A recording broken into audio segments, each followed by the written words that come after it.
और हमारे ही साथ चलकर आए हमारे प्रदेश के महासचिव भाई अमित राणा जी, हमारे राष्ट्रीय कार्यकारिणी के सदस्य भाई प्रमोद हुन जी और हमारे इस जिले के जिला अध्यक्ष चौधरी सतवीर गुर्जर जी और पार्टी के जिले के और विधानसभाओं के तमाम पदाधिकारीगण, मंच पर उपस्थित हमारे सांस्कृतिक प्रकोष्ठ के सभी हमारे कलाकार साथी, खासकर दीपक नागर जी, डिम्पल चौधरी जी और उनके सभी साथी, हमारे बीच में उपस्थित पत्रकार बंधु और इस प्रोग्राम में पटना गांव में उपस्थित सभी हमारे बुजुर्ग माताओं बहनों, मैं आप सभी का, आपने जो यहाँ बुलाया, हमारा अभिनंदन किया, सम्मान किया, उसके लिए तहे दिल से आप सभी का आभार प्रकट करता हूँ, सम्मान करता हूँ। और विशेषकर आज जो ये आयोजन हुआ है, हमारे राजकुमार भाटी जी को जेवर का विधानसभा अध्यक्ष बनाने के लिए उन्होंने, और भाई हमारे मनोज वर्मा जी जो प्रदेश के प्रवक्ता बने हैं, उन दोनों को बहुत बहुत धन्यवाद देते हुए और आशीर्वाद देते हुए वो भविष्य में मिहिर सेना पार्टी को नए आयामों तक ले जाएंगे। इस विश्वास के साथ आप सभी लोग एक बार तालियों से उन दोनों का जोरदार स्वागत करें। दोनों भाई खड़े हो जाएं। इन दोनों भाइयों ने बहुत मेहनत की है। आप लोगों से, इनको अब से पूर्व ही हमने बना दिया था पार्टी के राष्ट्रीय कार्यालय गाजियाबाद में, लेकिन इन्होंने कहा कि अपनी बिरादरी, गांव और क्षेत्र के लोगों के बीच ये अध्यक्ष हम तय कर लेंगे और हम आपको बुलाएंगे अपने गांव में। और इन्होंने बुलाया है, इतना अच्छा प्रोग्राम किया है, इनके लिए बहुत बहुत आभार और धन्यवाद।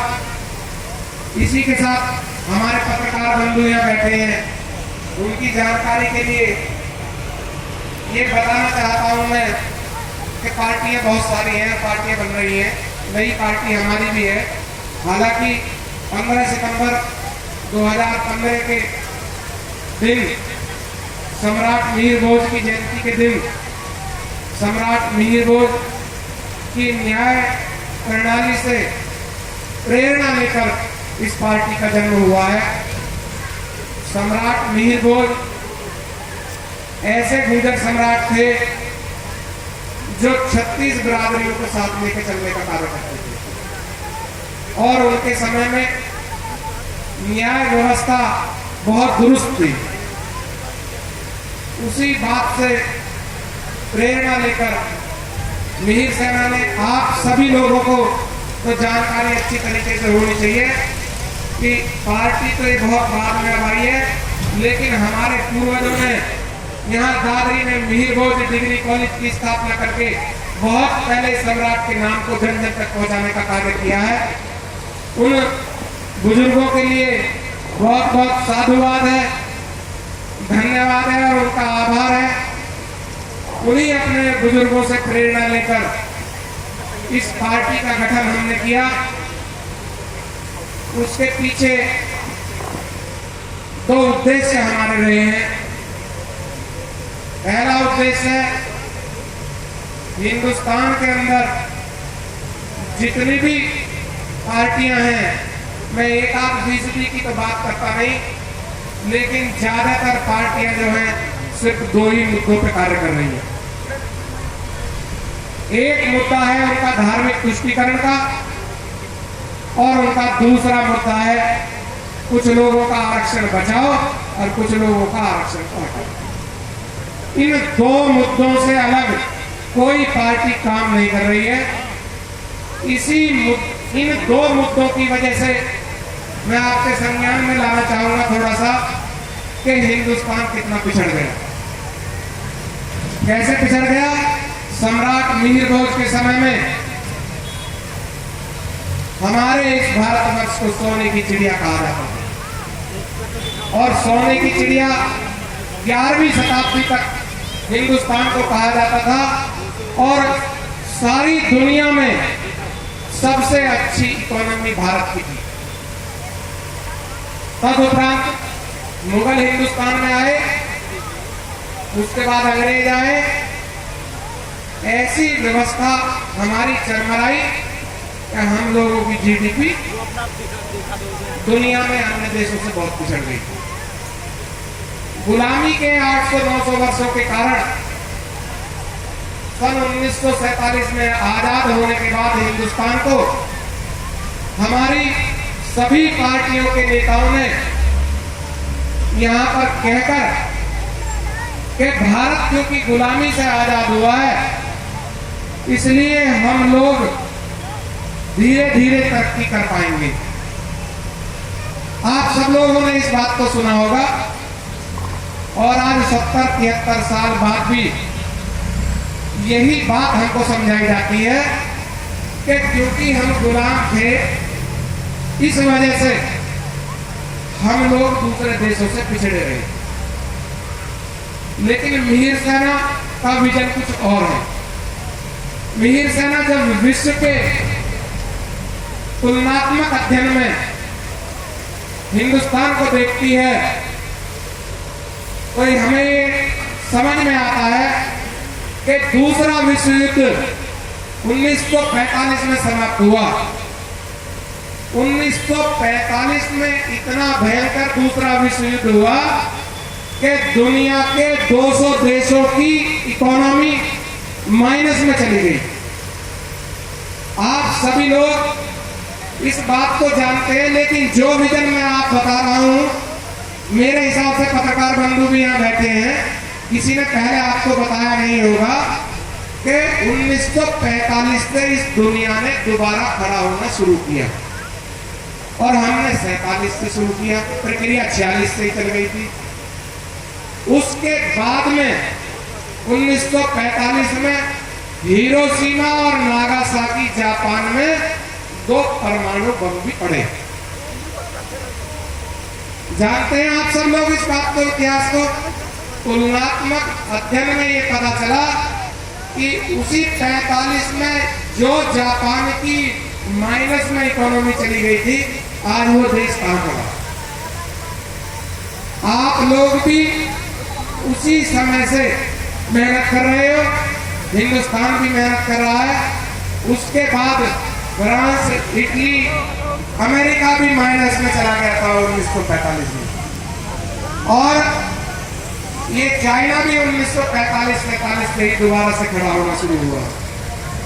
बाकी हमारे कोई भी लोग इस तुलनात्मक अध्ययन को देखना चाहते नहीं। नेता ये समझाते हैं उन्हें कि हमारा देश 900 वर्ष की गुलामी के बाद आजाद हुआ है, लिहाजा इकोनॉमी ऐसे ही चलेगी और सब लोगों ने मान भी लिया। मिहिर सेना का ये कहना है, इन सारी स्थिति और परिस्थितियों को देखते हुए 36 बिरादरियों को साथ में लेके हम लोग दोबारा से भारत की इकोनॉमी को ऊंची करना चाहते हैं, दोबारा से सम्राट मिहिर भोज के इस देश को सोने की चिड़िया बनाना चाहते हैं।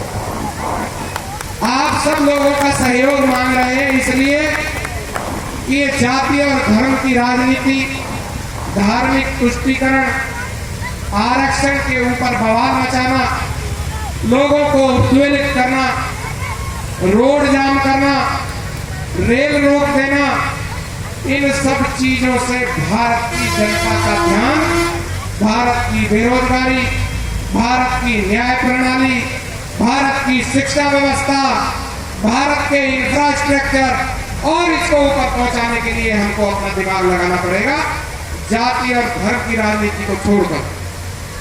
भाइयों, इसी के साथ मैं आपको ये बता देना चाहता हूं, 2019 में जो ये चुनाव हुआ था, इसमें मिहिर सेना अपनी हिस्सेदारी करना चाहती थी, लेकिन हमारे को भारतीय जनता पार्टी की तरफ से ये आश्वासन मिला कि आप 2019 के चुनाव में नरेंद्र मोदी जी को प्रधानमंत्री बनाने के लिए भारतीय जनता पार्टी का सहयोग करो। आने वाले 2022 के इलेक्शन में भारतीय जनता पार्टी आपको सीटें देगी चुनाव लड़ने की। हम लोग नई पार्टी थे, उनका एजेंडा राष्ट्र को बचाने का था, कश्मीर को हिंदुस्तान में मिलाने का था। कई एजेंडे ऐसे थे, क्योंकि हम सब देशभक्त लोग ये चाहते थे, वो उनको समर्थन हमने दिया। लेकिन मैं आप लोगों के बीच ये कहना चाह रहा हूं कि आप सब लोग मिहिर सेना के हाथ मजबूत करो। ज्यादा से ज्यादा लोग गांव में, देहातों में, सब जगह मिहिर सेना से जुड़ो। 2022 में मिहिर सेना चुनाव लड़ रही है, आप लोगों के बीच आएगी और आप लोगों के सारे सपने भारत की इकोनॉमी को डेवलप करने के लिए और जात, बिरादरी और धर्म के भेदभाव को दूर करके सब लोगों को साथ में चलने के लिए आ रही है। आप सभी लोग उनके साथ तहे दिल से जुड़े हुए। एक और छोटा सा मुद्दा इस बीच में आपको बताना चाह रहा हूं कि जो हमारे प्रतीक हैं, जिन्होंने हमारे लिए और इस देश के लिए, उसको विश्व पटल पर लाने के लिए, सोने की चिड़िया बनाने के लिए कार्य किया, ऐसे हमारे सम्राट वीर हो, उनके लिए हम लोग सरकार से एक विनम्र प्रार्थना भी कर रहे हैं कि गौतम बुद्ध नगर जिले में जो अंतर्राष्ट्रीय जेवर एयरपोर्ट बन रहा है, उसका नाम हमारे प्रेरणा स्रोत सम्राट मिहिर भोज के नाम पे किया जाए। इसके लिए हम प्रत्येक गांव में जा रहे हैं और उनके बुद्धिजीवी और प्रधान समझदार लोग जो भी हैं, उन सभी से उनका समर्थन प्राप्त कर रहे हैं। सारी पार्टियों में सामंजस्य बनाते हुए सभी लोगों से हम ये अनुरोध कर रहे हैं कि वो इस मुद्दे पर, क्योंकि सम्राट मिहिर भोज के नाम से एयरपोर्ट होने से आने वाले युवाओं को 36 बिरादरियों को साथ लेकर चलने की प्रेरणा मिलेगी। जाति और धर्म की राजनीति बंद होगी। इस विश्वास के साथ, क्योंकि ये जितने भी प्रेरणा स्थल होते हैं, ये हमको ऊर्जा देने का कार्य करते हैं, हमें ताकत देने का काम करते हैं। हमारे माननीय प्रधानमंत्री जी ने भी हमारे देश